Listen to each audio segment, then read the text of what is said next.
Halo, selamat hari menyambut hari yang baru bersama-sama. Shalom. Kita kembali dalam program kesayangan kita, Rema Restorasi melalui Anugerah Alkitab. Kali ini kita membahas Kejadian pasal yang ketiga, yaitu kejadian yang menuliskan tentang kejatuhan manusia dalam dosa. Demikian firman Tuhan. Saya bacakan beberapa ayat.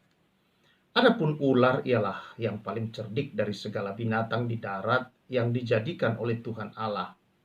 Ular itu berkata kepada perempuan itu, "Tentulah Allah berfirman, semua pohon dalam taman ini jangan kamu makan buahnya, bukan?" Lalu sahut perempuan itu kepada ular itu, "Buah pohon-pohonan dalam taman ini boleh kami makan. Tetapi tentang buah pohon yang ada di tengah-tengah taman, Allah berfirman, jangan kamu makan, ataupun rabah buah itu nanti kamu mati." Tetapi ular itu berkata kepada perempuan itu, "Sekali-kali kamu tidak akan mati. Tetapi Allah mengetahui bahwa pada waktu kamu memakannya, matamu akan terbuka, dan kamu akan menjadi seperti Allah, tahu tentang yang baik dan yang jahat." Perempuan itu melihat bahwa buah pohon itu baik untuk dimakan dan sedap kelihatannya. Lagi pula pohon itu menarik hati karena memberi pengertian. Lalu ia mengambil dari buahnya dan dimakannya dan diberikannya juga kepada suaminya yang bersama-sama dengan dia, dan suaminya pun memakannya. Maka terbukalah mata mereka berdua dan mereka tahu bahwa mereka telanjang. Lalu mereka menyemat daun pohon ara dan membuat cawat. Saudara-saudara, sampai di situ dulu pembacaan kita. Allah menempatkan manusia karena dalam kebaikannya, dalam kasihnya, dalam rencananya yang mulia, yang agung untuk kesenangan manusia di dalam Taman Eden, yang artinya taman kesenangan.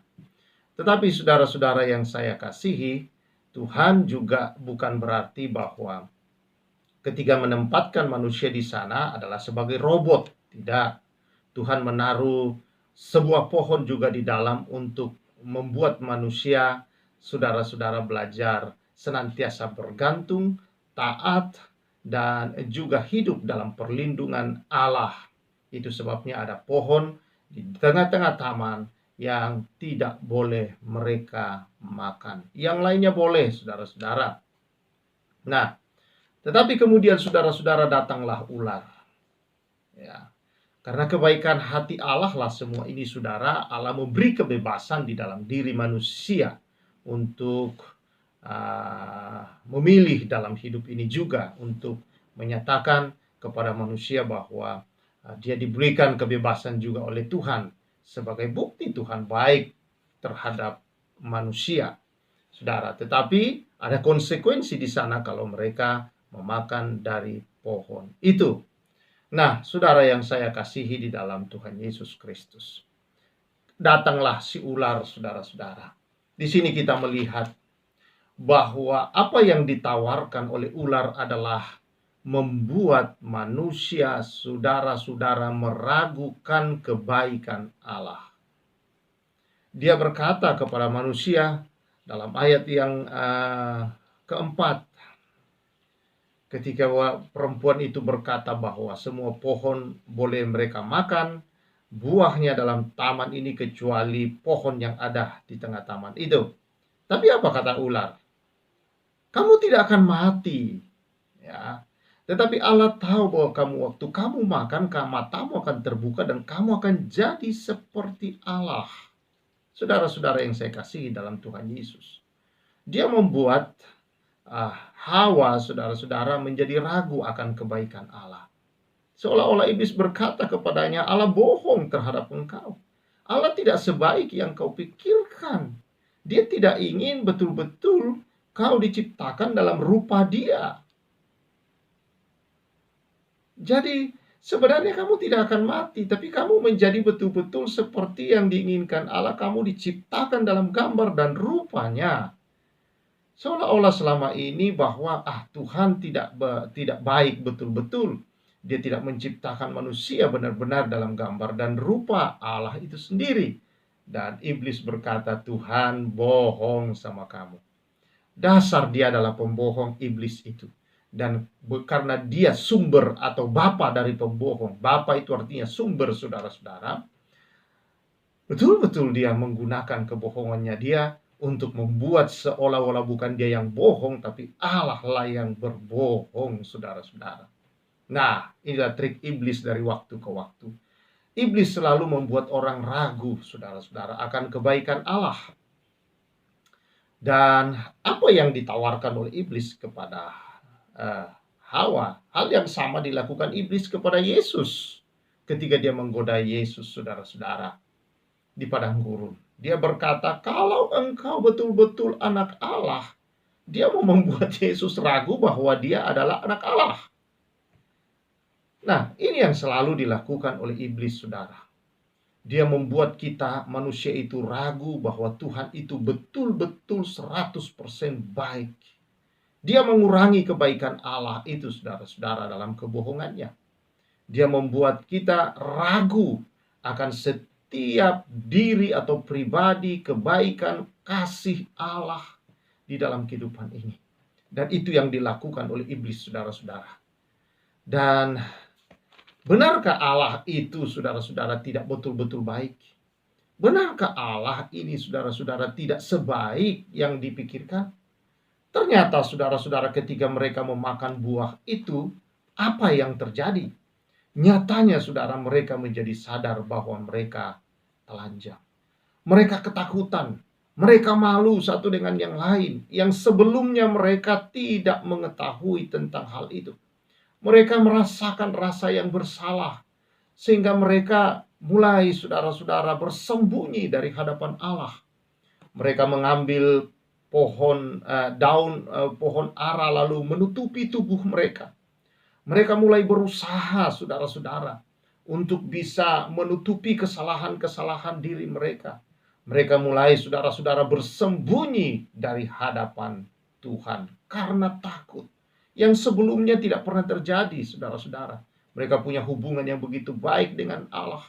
Mereka punya persekutuan yang begitu indah, tapi kali ini rusak oleh karena kebohongan iblis yang dia balik bahwa Allah yang berbohong, Allah itu yang tidak baik 100%.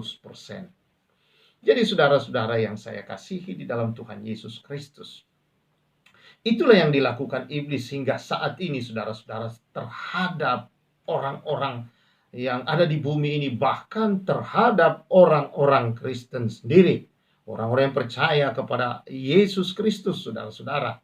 Ada banyak orang percaya, dikatakan percaya kepada Yesus, tetapi tidak hidup betul-betul di dalam kebenaran-kebenaran Allah itu. Seolah-olah diragukan, benarkah Allah itu baik?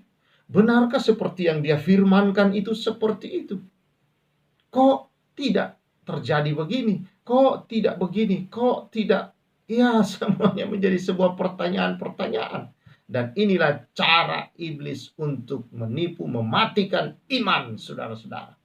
Padahal iman itu muncul dari kebenaran-kebenaran firman Allah. Dari perkataan-perkataan dalam firman Allah. Maka iman datang. Dan oleh imanlah, saudara-saudara, kita berkenan di hadapan Allah. Sehingga segala sesuatu yang ada pada Allah, yang milik Allah, Yesus berkata dalam milik Yesus. Dan karena kita milik Yesus, maka itu milik kita, saudara-saudara. Tapi karena iblis sampai saat ini membuat manusia ragu akan kebenaran, akan janji itu, saudara. Itu sebabnya banyak manusia masih tetap mencari jalan sendiri. Dia masih menggunakan, saudara-saudara, akan daun pohon ara. Berusaha untuk selamat, berusaha untuk dikenan oleh Allah, berusaha untuk tetap dikasihi Allah, berusaha juga mengasihi Allah, berusaha, saudara-saudara, untuk dekat dengan Allah, berusaha untuk supaya hadirat Allah turun atas dia. Yang sejatinya, saudara-saudara, adalah semua itu telah diberikan Allah, dikembalikan Allah di dalam Yesus Kristus. Sesuatu yang tidak perlu lagi kita minta, Tidak usah kita usahakan, tidak perlu, karena semua itu adalah usaha Allah telah mengembalikan ke dalam hidup kita, saudara. Dan itu dibuktikan oleh Allah, bahwa Allah tetap adalah Allah yang baik 100% buat kita, saudara. Bahwa ketika itu, saudara-saudara, dalam ayat 15, Tuhan berkata kepada Hawa, dia berkata, aku akan mengadakan permusuhan antara engkau dan perempuan ini, antara keturunanmu dan keturunannya.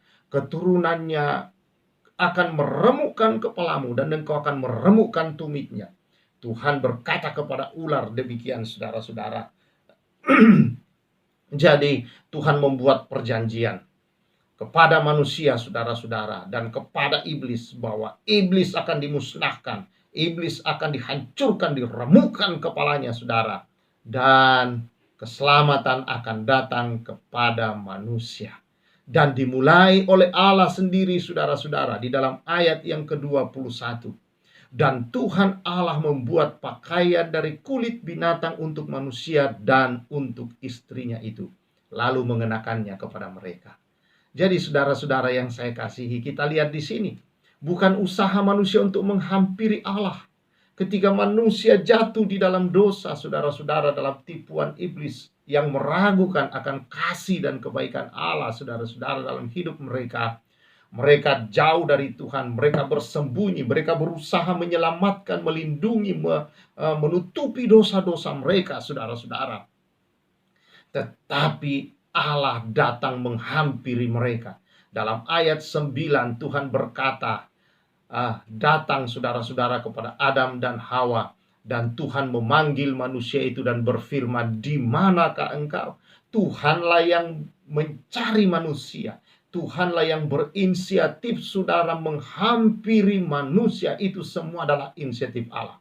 Dan Tuhan sendiri yang membuktikan kebenaran firman-Nya, bahwa dia adalah Allah yang baik 100%, dan dia Allah yang menyediakan, sekalipun manusia memberontak, dia telah menyediakan jalan keselamatan bagi manusia di dalam Yesus Kristus Tuhan, saudara-saudara yang saya kasihi.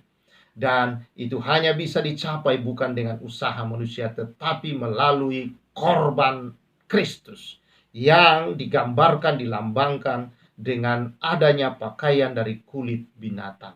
Jadi saudara-saudara, ada korban, ada darah ditumpahkan, dan itu berasal dari korban Allah sendiri yang membuatnya, saudara, dan mengenakannya kepada manusia. Jadi kurang baik Allah, kurang baik apa Allah? Semua dia sediakan. Bahkan ketika manusia memberontak dan memilih jalannya sendiri, dalam keterpurukan manusia, dalam ketakutan manusia, dalam kehancuran manusia, Tuhan tetap datang mengasihi dan menyatakan kebaikannya, memberikan keselamatan, memberikan apa yang diperlukan oleh manusia, saudara-saudara, dan mengenakannya juga kepada manusia. Jadi tidak ada usaha kita dalam hal ini, semua adalah usaha Allah, saudara-saudara, mengasihi kita, menyelamatkan kita, dan membuat kita berkenan di hadapannya, dan senantiasa, saudara-saudara, dalam kehidupan ini membawa kita dalam segala kebaikan demi kebaikannya itu, saudara-saudara. Dan inilah yang akan kita baca di sepanjang Alkitab dalam pembacaan-pembacaan kita setiap hari, bahwa bukan usaha saudara, bukan kemampuan saudara, bukan saudara-saudara kehebatan saudara, bukan karena keinginan saudara menghampiri Allah, tetapi semata-mata karena kebaikan kasih Allah sendiri, saudara. Dialah yang berinisiatif, pertama-tama karena kebesaran kasih Allah. Manusia yang sudah jatuh dalam dosa, yang patut menerima hukuman, masih juga dicari oleh Allah untuk menerima uluran kasih Tuhan. Hati Tuhan yang penuh belas kasihan dan kebaikan kepada manusia yang menderita karena dosa. Yang kedua, saudara-saudara, bahwa keselamatan bukan inisiatif manusia. Bukan manusia yang terlebih dahulu, saudara-saudara, mengambil inisiatif untuk memperoleh keselamatan, tapi Allah. Itu sebabnya manusia diselamatkan dari hukum dosa bukan karena perbuatan baiknya, bukan karena kebaikan manusia, saudara-saudara, bukan karena amal manusia, bukan karena manusia berusaha beragama, saudara-saudara, bukan agama, saudara. Itu justru membuat manusia jauh dari hadapan Allah, tetapi semata-mata karena kebaikan Allah dan kerelaan hati Allah yang rela memberikan putra tunggalnya Yesus Kristus mati di atas kayu salib, saudara. Dialah korban yang kemudian, saudara, kehidupannya yang adalah lambang daripada pakaian yang dipakai dari kulit binatang itu yang sudah dikorbankan, darahnya yang membasuh dosa-dosa kita, dan kehidupannya yang sudah dia serahkan itu, itulah yang menutupi ketelanjangan kita, saudara, yang menutupi, yang menghapus segala dosa kita dan memberikan kita kebenarannya di dalam hidup kita, sehingga kita di hadapan Allah dibenarkan, dikuduskan, layak, berkenan, saudara-saudara, mulia, dan sangat dikasihi oleh Allah. Inilah kita di dalam Yesus Kristus Tuhan. Janji itu sudah digenapi. Kita bersyukur, saudara-saudara, atas semua itu. Karena itu, saudara-saudara, mulai hari ini jangan percaya kebohongan iblis akan kebaikan Allah. Allah tetap Allah yang baik, tidak pernah berubah. Allah tetap Allah yang baik 100%, tidak pernah berubah dalam segala sikap kebaikan. Dalam kasihnya Allah tidak pernah berubah, saudara-saudara. Dia tetap Allah yang baik dalam hidupmu. Tidak pernah Allah merancangkan yang jahat, saudara. Tetapi selalu, walaupun iblis rancang yang jahat, walaupun iblis, saudara-saudara, membuat manusia ragu akan kebaikan, iblis membuat saudara-saudara seolah-olah Allah berbohong, Allah tetap menunjukkan kasihnya dan tidak peduli dengan apa yang iblis lakukan. Dia tetap Allah yang tidak bisa tidak melakukan kebaikan ke dalam kehidupan kita. Puji Tuhan, kita punya Allah seperti ini. Karena itu, jangan ragu dengan kebaikan Allah. Jangan ragu dengan setiap janji firman-Nya, setiap perkataan-perkataannya. Karena itulah yang menghidupi kita, saudara. Manusia bukan hidup dari roti saja, tapi dari setiap perkataan yang keluar dari mulut Allah. Setiap janji, kebenarannya itu sanggup membuat kita hidup, saudara. Karena itu jangan ragu dengan kebenaran-kebenarannya. Baca, hidupi, bersyukur, sembah Dia satu-satunya. Dia yang kita sembah dan muliakan. Tuhan memberkati kita semua. Mari kita bersyukur. Tuhan, terima kasih atas kasih-Mu. Apapun yang terjadi, Engkau tidak berubah. Engkau Allah yang tetap baik. Walaupun selama ini banyak di antara anak-anak-Mu yang meragukan kebaikan-Mu ini, Tuhan, mempertanyakan kasih-Mu ini, tapi Engkau tidak berubah, Tuhan. Engkau adalah Allah yang sudah mengampuni kami jauh sebelum kami menginginkan pengampunan, jauh sebelum kami memintanya, Tuhan. Engkau sudah melakukannya. Betapa baiknya Engkau. Biarlah seluruh umat-Mu tidak lagi meragukan kebaikan-Mu, ya Tuhan, tetapi hidup di dalamnya dan menikmati kebaikan-kebaikan Allah. Terpujilah Engkau, Allah yang menyediakan, Allah yang memberi dalam hidup ini, bukan Allah yang merampas dan mengambil, bukan Allah yang berbohong. Terima kasih Tuhan. Umat-Mu diberkati di dalam nama Tuhan Yesus Kristus. Amin. Puji Tuhan, saudara-saudara. Ingat, Allah tetap Allah yang baik. Apapun yang terjadi, apapun kebohongan iblis tentang kebaikan dan kasih Allah, itu tidak akan pernah berubah, saudara. Bahwa Allah tetap baik 100%, kasihnya tetap tidak pernah berubah 100% dalam kehidupan kita. Tuhan memberkati kita semua. Saya Pastor Samuel menyampaikan salam restorasi.